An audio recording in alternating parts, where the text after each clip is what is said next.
let us have the guest of honor address by Kapil Dev Agarwal, Honorable MOS, Vocational Education and Skill Development Department, Government of Uttar Pradesh. A huge round of applause for him, please. सभी को नमस्कार। मंच पर Shri T Sitharaman जी जो chairman हैं all India council के, doctor Pankaj ji Mittal, अभी आपने हम सबको संबोधित किया। डॉक्टर सुनीता गांधी जी, आप लखनऊ से यहाँ पर आई हैं। हमारे मित्र शोभित यूनिवर्सिटी के वीसी कुंवर शेखर जी, और मंच पर सभी लोग और आप सब। अभी मैं पंकज जी से कह रहा था, मैं सभी अंग्रेजी जानते हैं, कुछ लोग हिंदी भी जानते हैं, तो इसलिए उन्होंने मेरे रिक्वेस्ट पे कुछ विषय हिंदी में रखा। तो मैं तो थोड़ी बहुत टूटी फूटी इंग्लिश समझ लेता हूँ, लेकिन बोलता हिंदी में हूँ, इसलिए हिंदी तो सब समझते हैं ना। मैं सबसे पहले गोपी अरोड़ा जी का धन्यवाद करूँगा कि इतने बड़े कॉन्क्लेव में उन्हें मुझे इन्वाइट किया और उत्तर प्रदेश सरकार की ओर से मुझको प्रतिनिधित्व करने का मौका दिया। और श्री शोभित गोस्वामी जी बहुत शानदार एंकरिंग भी कर रहे हैं, आपका भी धन्यवाद है। एक छोटा सा उदाहरण देकर के मैं अपनी बात की शुरुआत करता हूँ। ये जिस सेक्टर हम कर रहे हैं स्किल के लिए, तो स्किल सिखाने वाले कौन हैं और सीखने वाले कौन हैं? ये पूरा हब यहाँ पर बैठा है, ये सब पॉलिसी मेकर्स हैं, सब एक से एक शानदार पढ़े लिखे लोग, एजुकेनिस्ट हैं। एक गरीब महिला किसी परिवार में काम करती है, जैसे हमारे घरों में बहुत सारी मेड काम करती हैं, तो बच्चों को भी संभालना, घर में जाके काम भी करना और बच्चे की पूरी केयर करना, तो बच्चे के लिए टाइम नहीं मिलता था। 2 बजे 3 बजे 4 बजे काम करके घर पे जाती थी, और जब बच्चा उसका इंतजार करता है मेरी माँ आएगी अपने हाथ से रोटी खिलाएगी तब मैं रोटी खाऊंगा। बच्चा मालूम छुट्टी होती 1 बजे आ गया, और 1 बजे आया तो इंतजार करता रहता था, रोता रहता था, माँ आएगी तो रोटी खिलाएगी। तो माँ थी तो फिर प्यार से उसको रोटी खिलाती। तो छुट्टी का दिन था, संडे रहा होगा, तो बच्चे को उसकी माँ मेले के अंदर ले गई कि चल मैं तो मेला दिखा के लाती हूँ। चूँकि बच्चे को टाइम नहीं दे पाती थी उसकी माँ, तो मेले में गई, और मेले में जाने के बाद उसने, अब हम जानते हैं कि मेले में बहुत सारी रौनक, झूले, गुब्बारे, बहुत सारे खेल खिलौने ये सब होते ही हैं। तो बच्चा छोटा था, उसका हाथ पकड़े चल रही थी कि बेटा देखो कितना सुंदर मेला है, कितने सारे झूले हैं, मैं तुझे झूला झुलाऊंगी, मैं तुझे गुब्बारे दिलवाऊंगी, ये सब जो माँ करती है। बच्चा फिर भी रोता रहा, उसको खींचते रही, बच्चा रोता रहा बहुत देर तक। तो उसको लगा बच्चा रो क्यों रहा है, मैं मेले में लेके आई हूँ तब भी बच्चा रो रहा है। माँ को बड़ा कष्ट भी हुआ, जब बच्चा मेले के अंदर भी हो रहा तो उसको कष्ट तो होगा ही। तो माँ उस बच्चे को गोद में उठाने के लिए तो नीचे बैठी, और जो नीचे झुकी तब उसको एहसास हुआ, अरे इस बच्चे को तो मेला दिखाई नहीं दे रहा। जब उसने बच्चे को गोद में ऊपर उठाया तब उसको पता लगा कि मेला उसको अब नजर आना शुरू हुआ है। जो नीचे था तब उसको मेला नजर ही नहीं आ रहा था, मेला उन लोगों को दिख रहा है जो बड़े लोग हैं। मेरा कहने का भाव ये है कि जो पॉलिसी मेकर्स हैं एजुकेशन के लिए, खासतौर से स्किल के लिए, वो अपने ढंग से पॉलिसी बनाते हैं, बड़े लेवल की, हाई लेवल की, बुक्स सब इंग्लिश में, स्पीचेस सब इंग्लिश में। और जो सीखने वाला खास तो स्किल सेक्टर, वो इतना गरीब है, इतना साधारण है, उसको सब चीज़ें सिर के ऊपर से उतर जाती है। जो मैंने अनुभव किया, अभी शेखर जी कह रहे थे कि आप प्रैक्टिकल, मैंने कहा भाई पढ़े लिखे लोगों का मंच है, तो बोले प्रैक्टिकल लाइफ आपकी ज़्यादा है। तो मैंने जो देखा, जिन लोगों में रहता हूँ, जो सेक्टर मेरा है, जो डिपार्टमेंट मेरा है, स्किल में सरकार की बहुत सारी योजनाएं।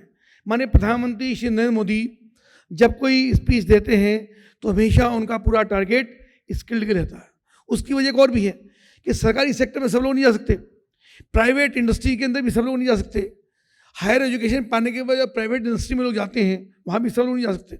एक बड़ा सेक्टर ऐसा है जो भी बहुत कम पढ़ा, या कहिए बिलो 60% है, या अबाउट टू 50% है, उसको कोई जगह नहीं है, कोई सेंटर नहीं है, कोई एडमिशन नहीं है, कोई जॉब नहीं है, कोई काम नहीं है, और उसके लिए बड़ा चैलेंज, और उसकी वजह से सरकार के सामने भी चैलेंज है।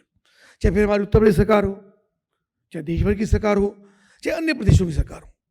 तो ऐसा एक बहुत बड़ा गांव के अंदर, देहात के, हम इंटर कॉलेज में जाते हैं, गांव के अंदर मैडम बैठी हैं, इतनी सारी यूनिवर्सिटी की आप हेड हैं, सेक्रेटरी हैं।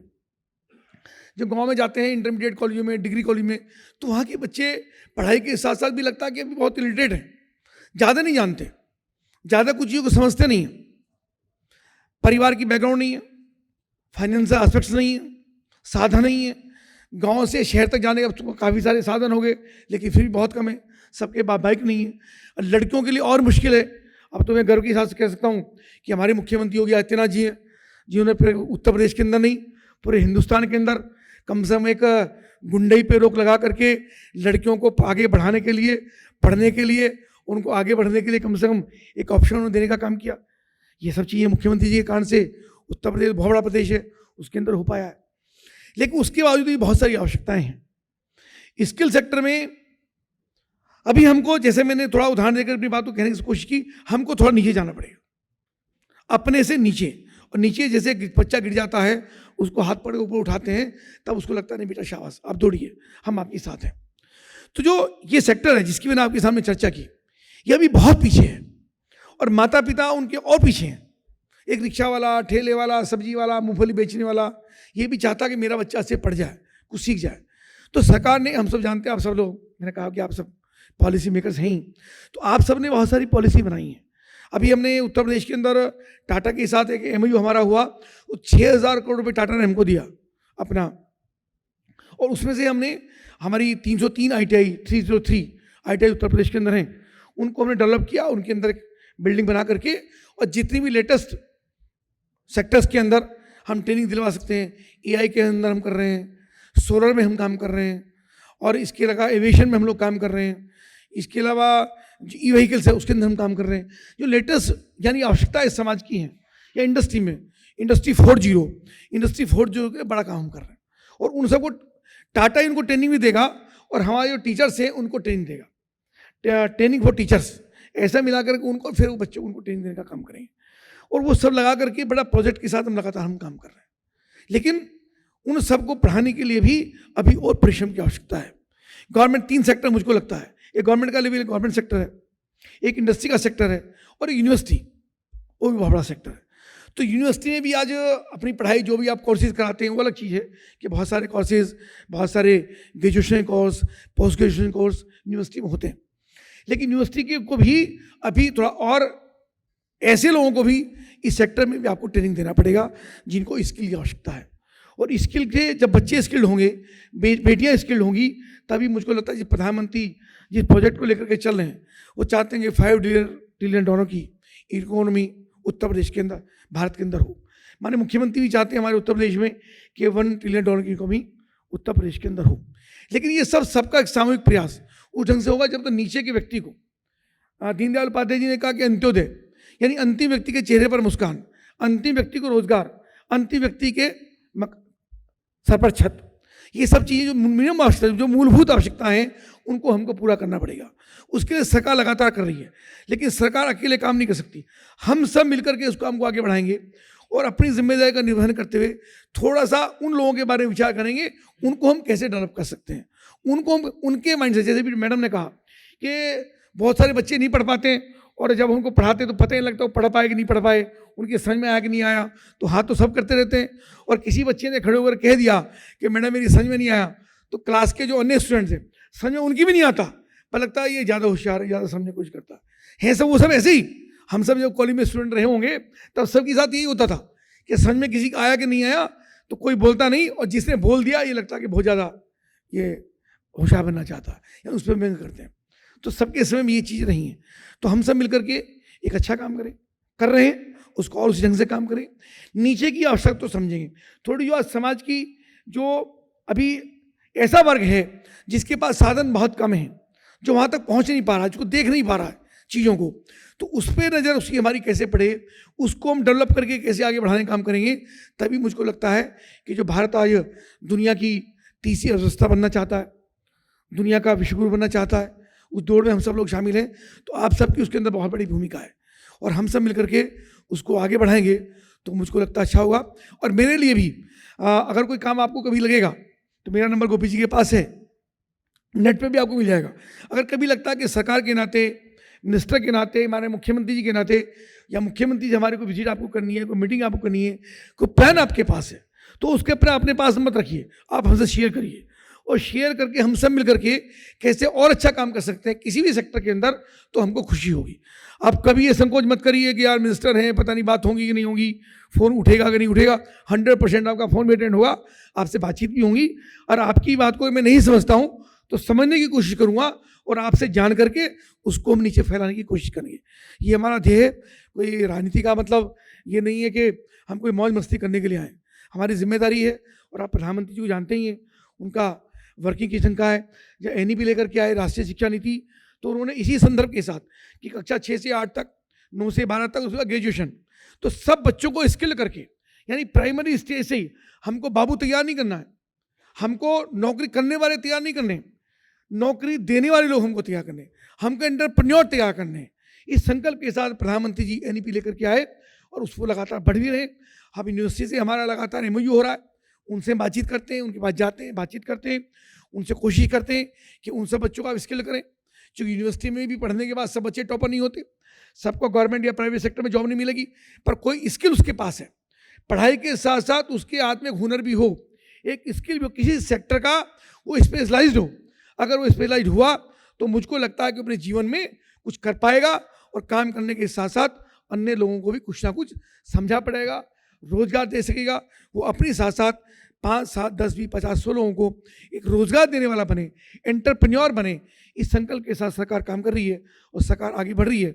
आप सबका सहयोग उसके अंदर है, और अधिक सहयोग मिलेगा। इस निवेदन के साथ मैं अपनी बात को विराम देता हूँ। आप सबने मुझे यहाँ पर सुना, गोपी जी ने मुझको याद किया, मुझे अच्छा लगा। अभी हमारा चुनाव भी चल रहा है, तो उसके अंदर भी व्यस्त हैं।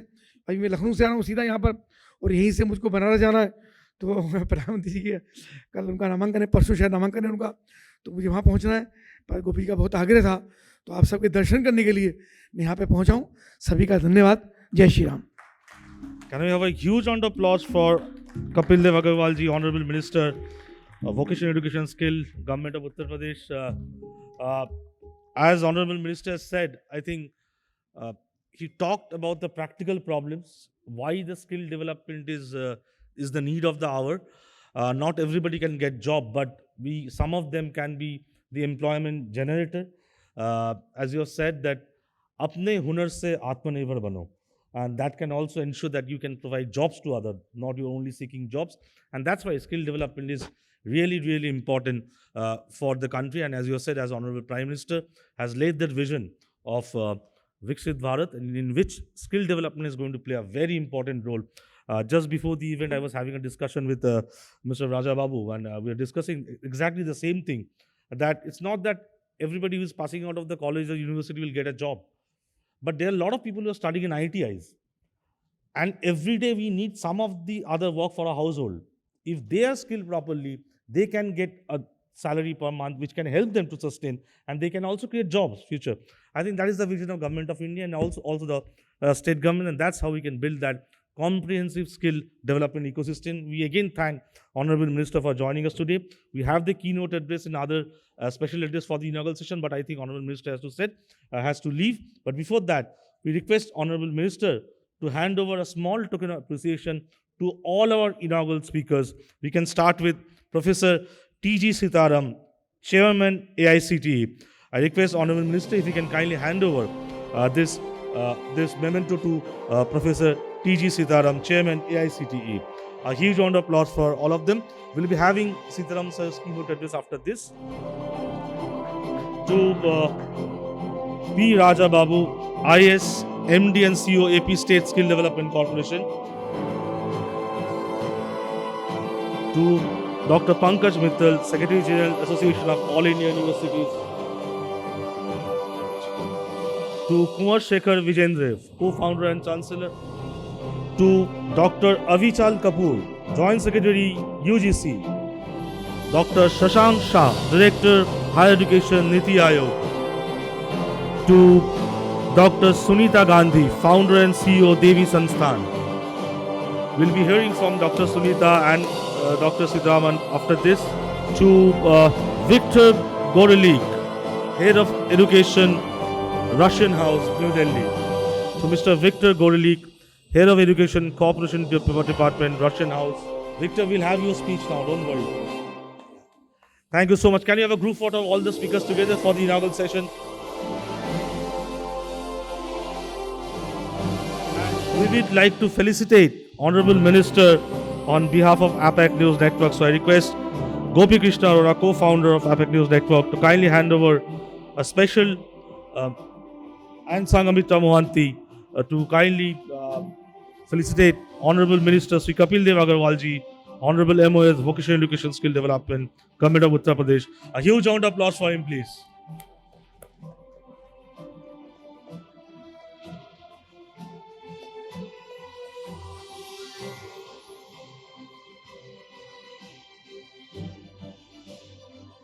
Can you a huge round of applause for Honorable Minister? Thank you so much for joining us today.